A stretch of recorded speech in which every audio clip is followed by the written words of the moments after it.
When it comes to matching up fabric to a pattern, it's important to select the fabrics that you are anticipating using. You don't have to use them all. Mix and match them and lay them out how you desire, especially for this particular project, which is patchwork. We have printed our pattern onto some steamer seam Light 2, and we have chopping out all the pieces to adhere to the back of the fabrics. So we're just rough cutting them, and once they're rough cut, we will actually apply them on top of our layout printout, which is a PDF, and then start the selection process of the fabrics.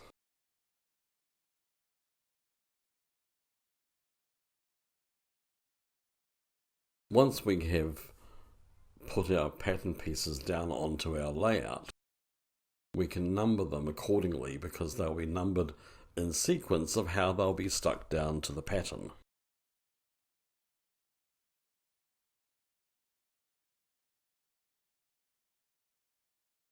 So once we're complete,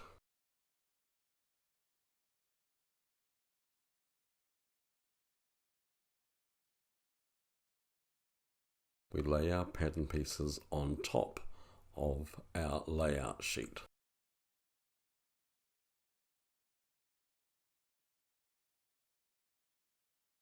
It's a bit like a jigsaw puzzle.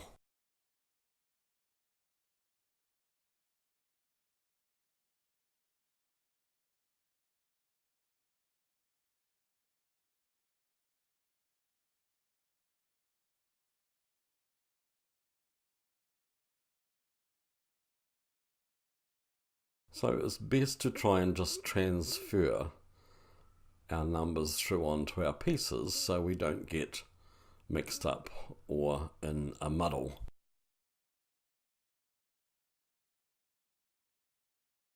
So we'll basically start with one piece of fabric.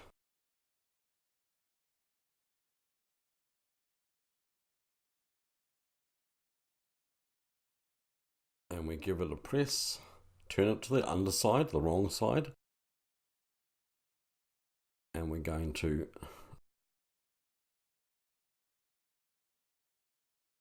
just lightly press, more so from the top side, and then we're going to cut out.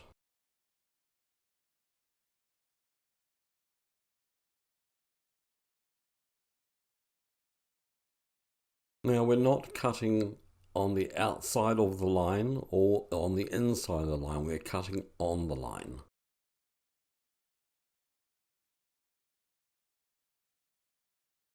So that will be our first piece. Our next piece, same process, choose a fabric. So it's quite economical really, because you can actually just cut a piece that you need rather than having to buy a specific fabric, or you can use your scrap bin up. Everyone's got some scraps, especially if you're doing in the hoop design.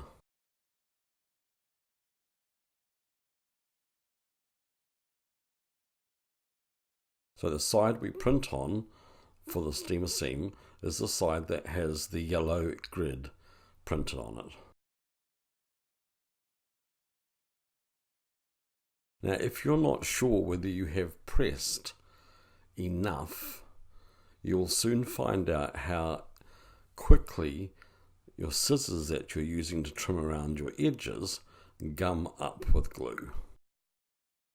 They will gum up a little bit, and they can be cleaned off with a wet wipe, or they can be cleaned off with we use quite a lot of baby wipes because they don't have alcohol in them, and they will clean the blades and they clean the cutting mats, and they have lots of purposes.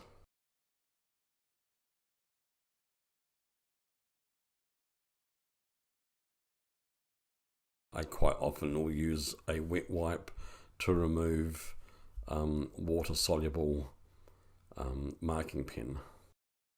So here we have our layout. We've got one more piece to do. And so we're going to use a piece of leather, well, leatherette.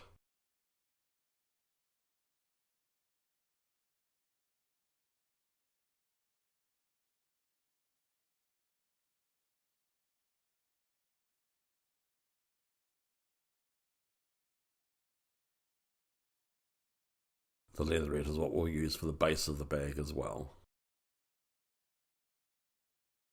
So here we have our pieces. Take a piece of fabric as our base.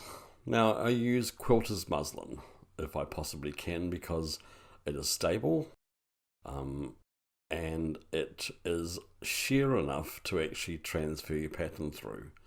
Now if you can't see your pattern through your cloth, it's very hard to see on this particular video, but if you can't see your pattern through your cloth, then put it onto a light board.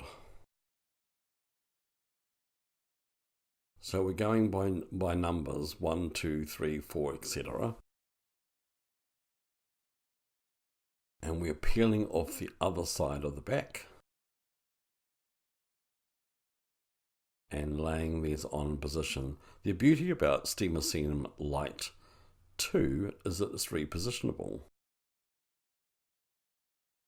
So you're not committed once you've stuck it down. You can actually lift it up and reposition it quite happily. The biggest test of time for this particular operation is pulling the paper off the other side of the fusible web, which is sticky.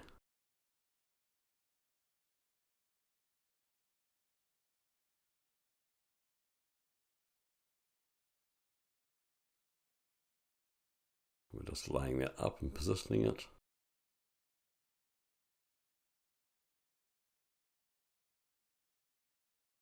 And our piece of leatherette for the corner. This one's a metallic one.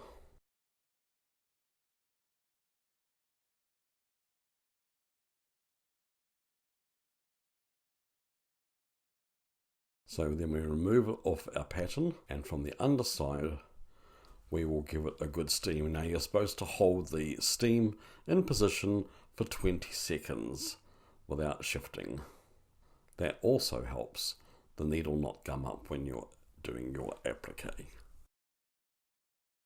We're going to be looking at cutting the strips for our bias for our stained glass window strips. So we're going to be cutting on the bias, which is 45-degree angle to the straight edge. I'm just going to line up my bias cut, which I've already have a bias cut on this piece of fabric, and I'm going to be making, I think I use 7/8 of an inch. So I'm just straightening that edge.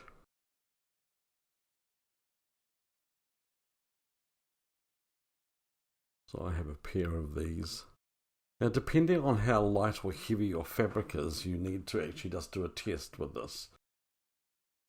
We want to thread our bias point into our puller. So I'm using a 9mm, so that gives me 18mm there. So 18mm is not quite 3/4 of an inch. But I know that this fabric is quite light, and so when you actually stretch it, it actually becomes thinner. So that's why I use 7/8 of an inch. But you need to test this. So we thread it up, and with a bit of steam and work relatively slowly, and just move it along, pin it into your board. Don't go too fast. The slower you go, the better the fold.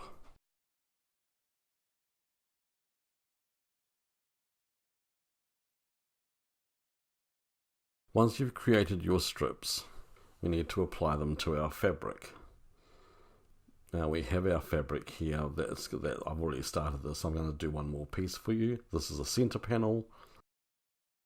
And so we're just going to be laying on our tape. And we're going to be doing all our short pieces first. So we have our numbered squares, our numbered pieces, panels. They've been glued together. But we have some shorts, so we need to do the short areas first, so as then we can do the long areas over top of them. So you'll see what I'm going to do once I start.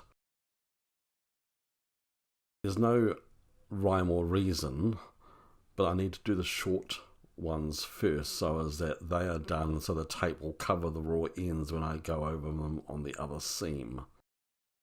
So let's just start. Now the fold underneath the tape sits on the seam, on the raw edge of the seam. And we're just going to stitch on one edge. You can put a pin in to hold it into place. I find it easier when doing this to actually just hold it with my fingers, but you can pin it if you wish.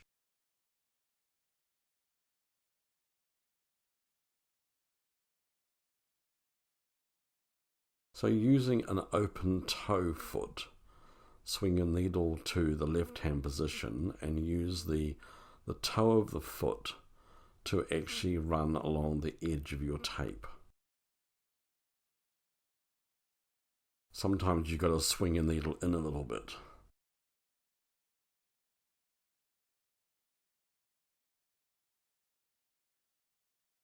Trim off your excess.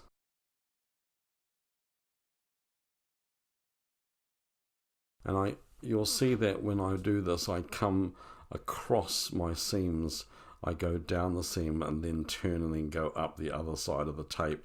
And that's where I cut to. So I'm going to do that top corner there. So all the short bits I need to do first.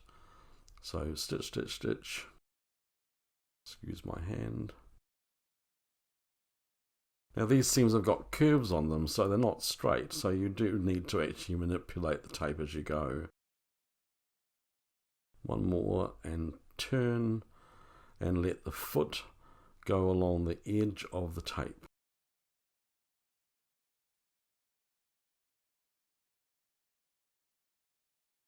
Now you can buy this tape pre-made.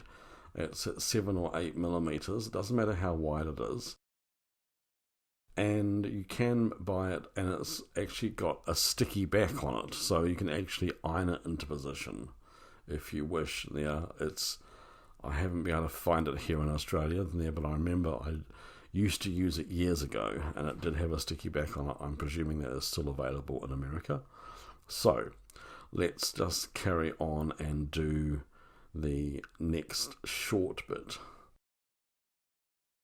So I'm doing all the interconnecting lines. So we have our starts and stops completed, so as we can put another piece of tape over top of the raw edges. As you can see, I'm covering this one here with my tape. Gonna stop on my seam, stitch down my seam, turn and stitch the other way, other edge of that tape.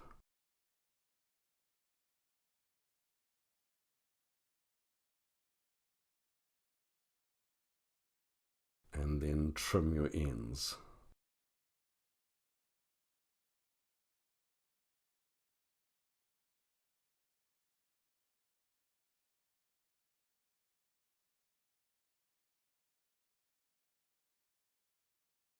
So that one's completed. I've got no more joins inside. I can actually carry along and do this one. Now this one's quite curved. Excuse the fuzziness.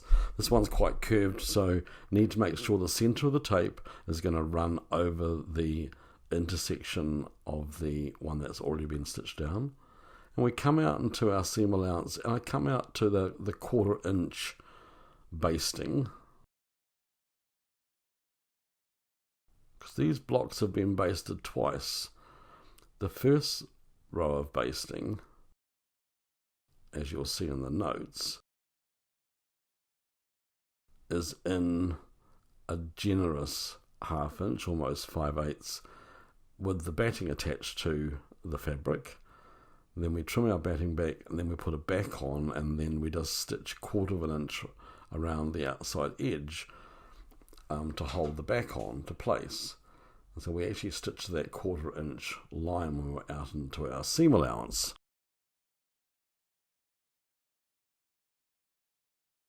Because the basting line that's sitting on the inside will be removed before we construct the bag panels.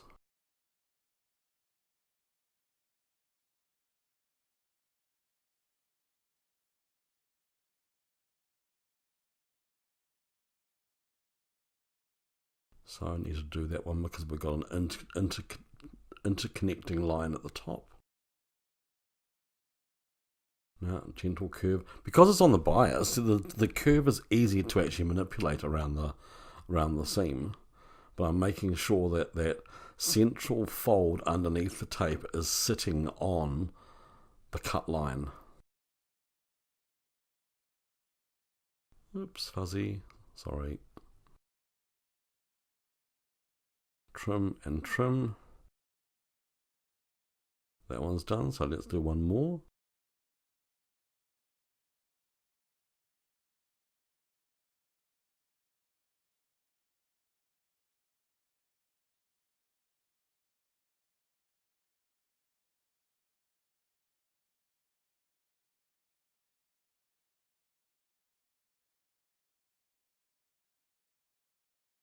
So my edge of my foot is running along the edge of my tape. Now I've put my needle all the way to the right, but I have moved it in, I think, 2 clicks, just so as it's sitting easier on the tape. Otherwise it's very easy to run off the edge. If you don't feel confident about doing this with a straight stitch, then do a shallow zigzag. It doesn't matter. As long as you don't see the stitch needs to stay inside the tape. I have seen some people use a twin needle to do this. Now, that's how we used to do it years ago. We used to use a wide twin needle, but our tape was quite fine.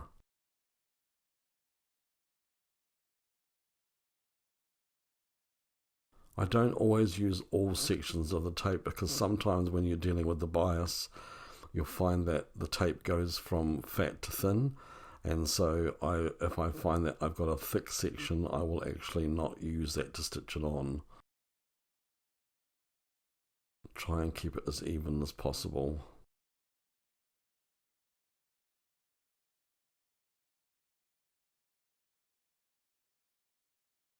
So we're almost complete.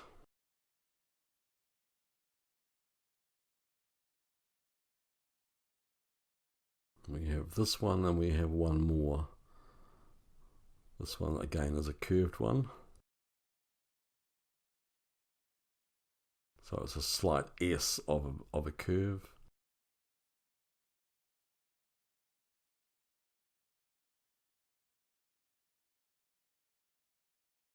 This is quite fun and it's exceptionally effective.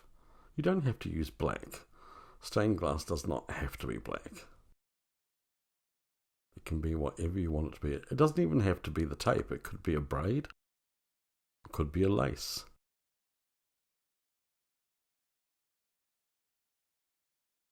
You can see that I've got a fat piece at the end there, so I'm going to cut that piece off, and then I'm going to start in from the edge. Now this is quite a shape seam, this one, so you need to actually place it in sections or pin it in sections depending on how you're working. I do find when I use pins on doing this, I do actually get little pleats and puckers, but that's just my handling because I'm not used to using pins. The scissors I'm using actually, quite funny. Now they're actually a dog grooming scissor. Now I've got a curved blade and a straight blade, and it's just, I find those easier to use. They look like theatre scissors that you'd use in surgery because they've got quite a long arm in them. I just find that the holes for my fingers, I don't get my fingers stuck in them. So there we are. This is completed. we want to go and now we want to trim up our pieces. So I use a straight edge to trim up the long lines.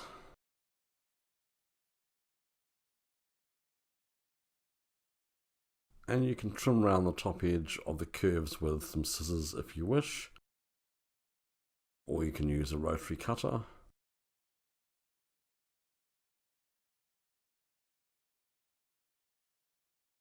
So the outside edges sit on our pattern. Okay, so that should be of a similar size. Let's do a big piece. So our straight edges, let's do the bottom first. And then our straight edges.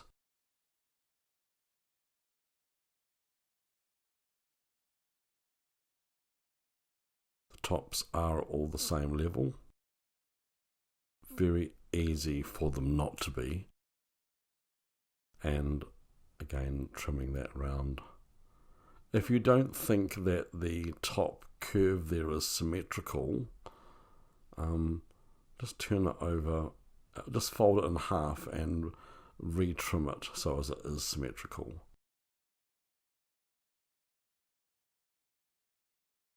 Okay, so our inner basting seam, which is not on the underside, we need to take that out because we don't want to stitch on it and find that it actually appears in our stitching line.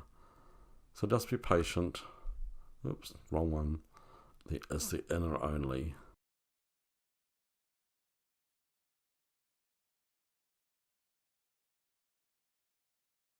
And it will be caught on our tape in some places.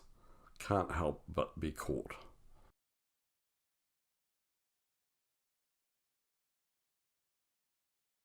This is a little bit fiddly and a little bit time consuming, but it's necessary.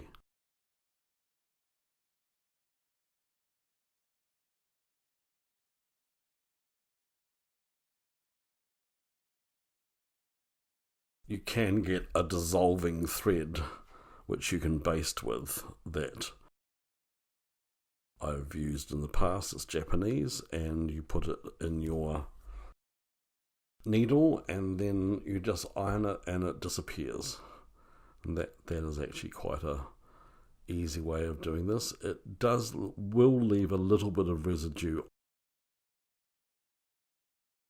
on the back of your black tape, but that should not matter. All it is a disappearing thread that actually has a little bit of glue on it. It's a lot of embroiderers use it there rather than having to actually take the basting out when doing a quilt with heavy quilting. Right, so we have to do that for all 6 pieces. So once we've done that, we're ready to join our panels together. Right, so this one's already joined, so that's what we're looking at. Joining our panels together. So we have our 3 pieces. We have our centre, our left and our right. So face to face with our right panel. Now we do have some seams that need to be continuous, so we need to match those up. And we're sewing in around about 1/2 inch. So it's important that those ones do line up. So put some clips on them, and I double check and double check.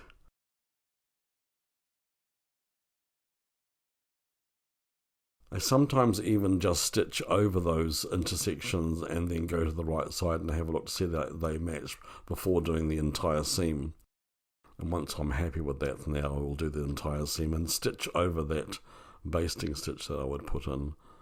So 1/2 inch seam.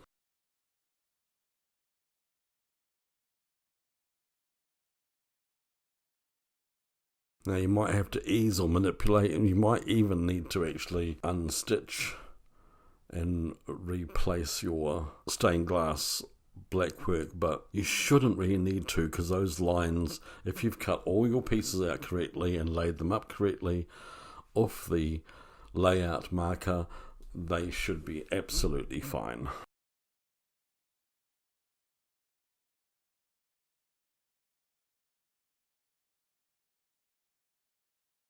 So in one of these we only have one intersection which meets. If they're out top and bottom by an eighth of an inch or something like that, it's not going to be the end of the world.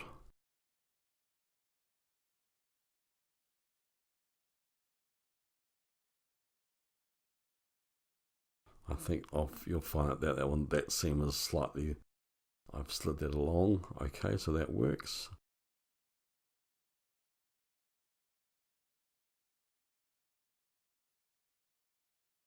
Little piece of basting there, which is just being errant.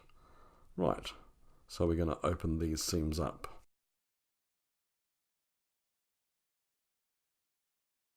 So we'll go to our iron, plenty of steam.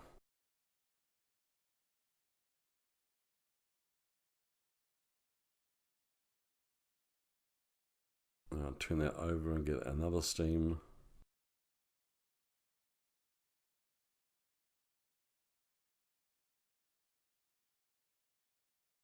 Now, if you find that you've got any marks on your black, just give them a steam and just brush them with your fingers and they should come right. So there we go.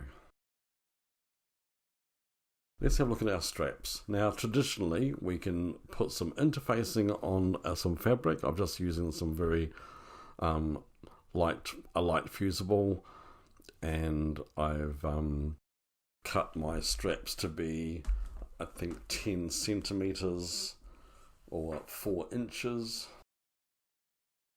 No, it'd be more than that. It would be 15. Would have been 6 inches wide, just over 6 inches wide. So we fold to the middle and then fold our outside edges to the middle, and then we fold them once again, and we will stitch them either side. And this just makes our simple strap for our handles. And it's about 17 or 18 inches long, so you need a pair of those. So that's our traditional method of doing it. So we'll stitch down there, and that becomes a handle. But I've just changed this up slightly because I've used some PVC which looks like patent leather. It will just add a bit of oomph to the bag. And so what I've done is I've actually got some iron-on pellon, and I've cut that around about 1.5 inches. And I've got a strip of fabric which will be 3 inches or 3 1/4, because the pellon's a bit thick. And I've got it so as the sticky side of the pellon is up, so as that our seam will actually stick to the glue of the iron-on pellon. Just make sure it's all central. Try not to get the iron on the pellon because it will stick to it. Yes, like I just did. And then meet those two raw edges in the middle.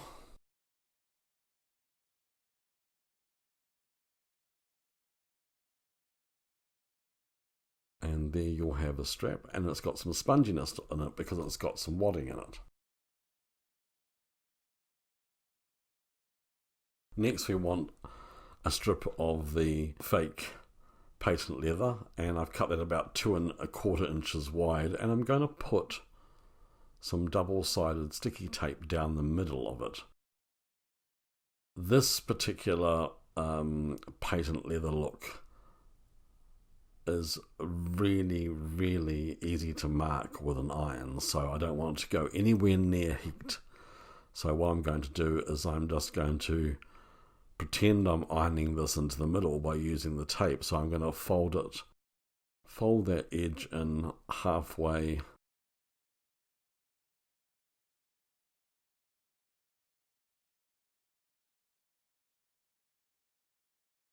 just eyeballing this, and then I'm going to fold the other edge to meet that raw edge so it's in the middle. Let's just show you on the white. So it's just butting those edges together, so as they meet in the middle. And then with the warmth of your fingers, just slide them out front and back, and that sort of finger pressing, that's all it needs. So it's going to be seam on seam, so the join seams of the patent leather and the join seam of where we've got the pallon stuck together, we're going to put those two together, and then we're going to stitch them on. Now, because this patent leather sticks to everything, we need to change our foot to a Teflon foot. Now, it's not going to matter about the patent leather sticking to the actual machine base, but it's going to stick to the bottom of the foot, so we need to use a Teflon foot. Now, some people like to use these little clips, and I'll put some on, but the teeth do leave a mark. So that will come out with some finger heat, but I prefer not to do it. I just eyeball it. We're looking at centralizing this so as it looks like it's got some fake piping up the sides of it. And so I'm just going to stitch with a longer stitch, so 3, 3.5, 4. And I'm not using anything particular with thread. I'm just using my thread, just standard sewing thread. And I'm using my fingers as my pins. You'll see that my 3 fingers are my pins, and they hold this together. So I'm eyeballing it so as that the patent leather strip is in the middle of this strap.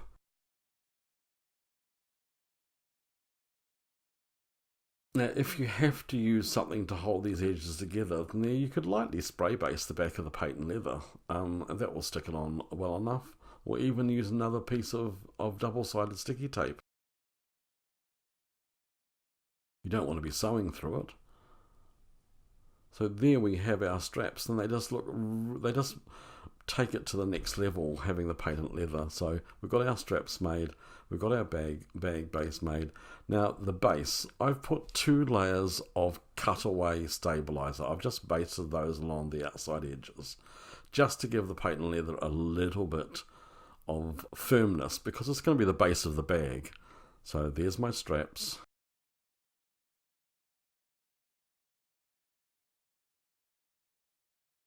Okay, so that's what it's going to look like. So we need to sew the base of the bag to the patent leather now. So that square is 7 inches deep by however long that bottom panel is. I think mine was 11.5 inches. You just have to check that measurement depending on what your seam allowance you've taken. It should be, so it was 11.5 inches, wasn't quite 12. So we want to put those together, and that's the base. And we're going to go to the machine and stitch these together. Now there's no patent leather showing anywhere, so we can just use a normal foot, and we're using a 1/2 inch seam.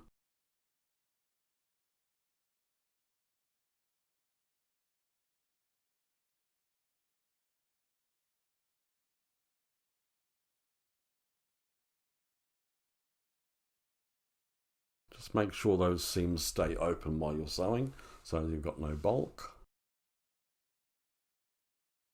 There we go, that seam's done. Let's do the other seam. Now I've got the bag base against the feed dogs, and I've got my panels up against the foot, so I can see those seam allowances to make sure that they actually stay open. It's very important that they do stay open. If they close up, they're going to create bulk when we top stitch this seam.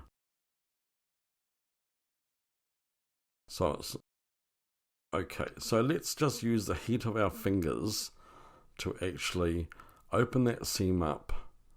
And being PVC, it's quite pliable. I want to change my foot to my Teflon foot, and I'm going to top stitch the seam down into place at both sides. But before I do that, I'm just going to show you a little trick. So we're going to do a 1/2 inch seam. So at about 3/4 of an inch in, just cut the panel side, the fabric side, to the seam allowance and open that up so as that when we're stitching, now do the same, so it's the panel side, come in about 3/4 of an inch. Now it doesn't seem like you've got a purpose for this at the moment, but it's called seam splitting. So that seam allowance is open there, and then once past the cut, it's all, the direction of that seam is going down to the black patent leather. So the seam is going towards my left. Now when I come down to this end seam here at the bottom, open that seam up. So we're just stitching through a single layer, well, a double layer, rather than a triple layer on the seam on the sides. We're going to do the same thing on the other side. See, all the seams are pointing towards the base.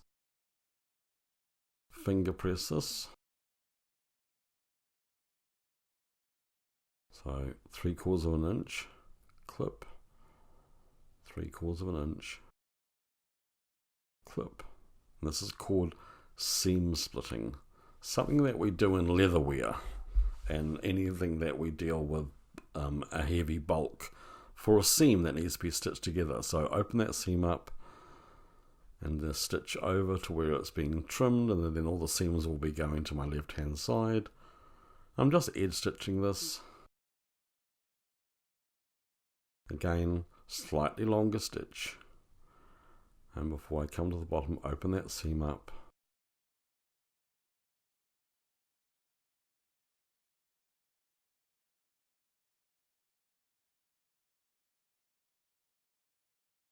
Right, okay, so that seam hasn't been caught. And so we're going to put the seam on top of seam, and that's why we've opened this up on both upper and lower. That seam and the seam is going to go on top of each other, so it just reduces the amount of bulk. And I'm just going to just lightly tack that in at 1/2 inch.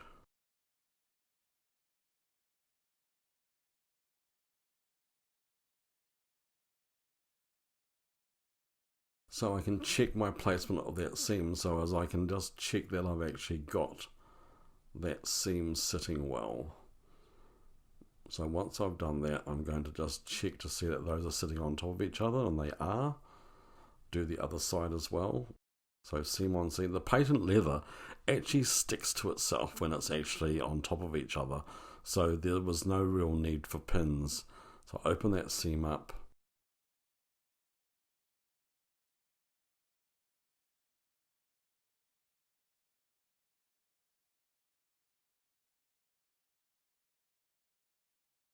Oops, I think I've come unthreaded.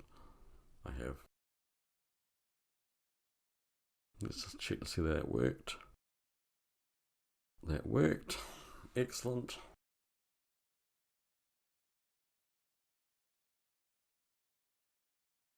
And then let's just do our side seams. 1/2 inch seams.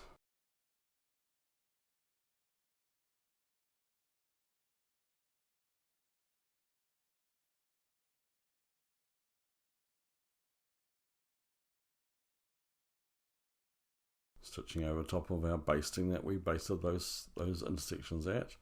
Do a little reverse. Done. Let's do the next one.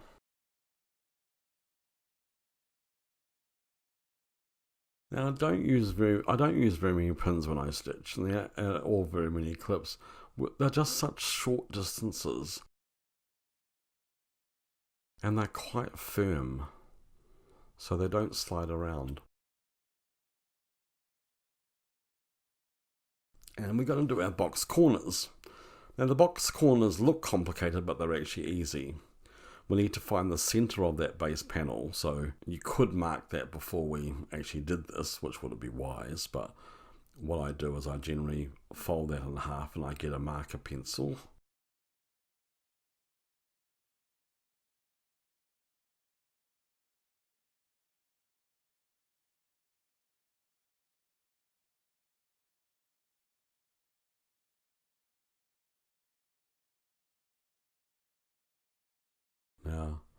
My marker pencil was already faded out because it's actually quite a humid day here. So I'm going to use something which is a little bit stronger.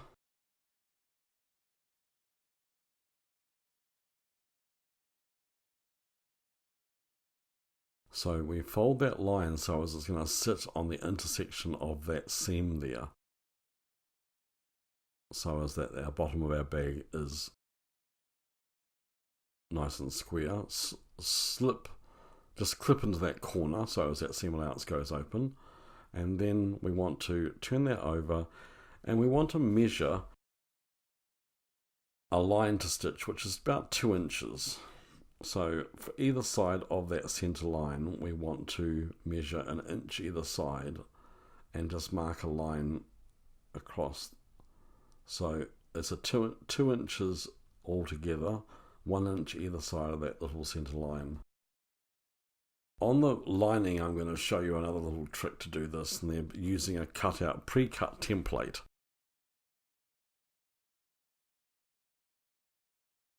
So let's just look at this again. So we mark the line, snip, turn that corner out so it's side seam onto base seam, keep that seam open, and you should be able to feel that seam sitting on that line. Okay,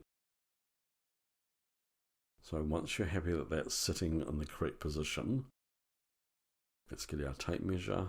It's 2 inches, 1 inch either side of that line.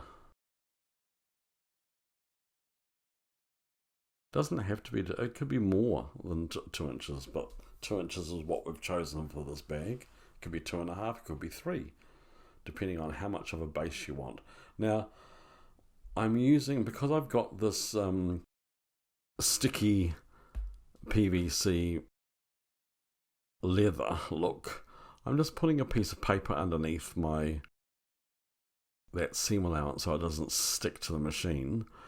And all I'm going to do is sew that seam across the line I've actually marked, and then just rip the paper off. Rip the paper off, and there our seam is done. Trim it back to a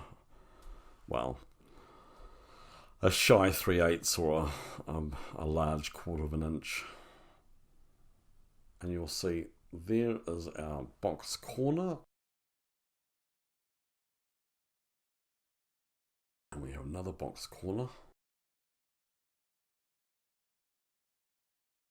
And that's the base of our bag.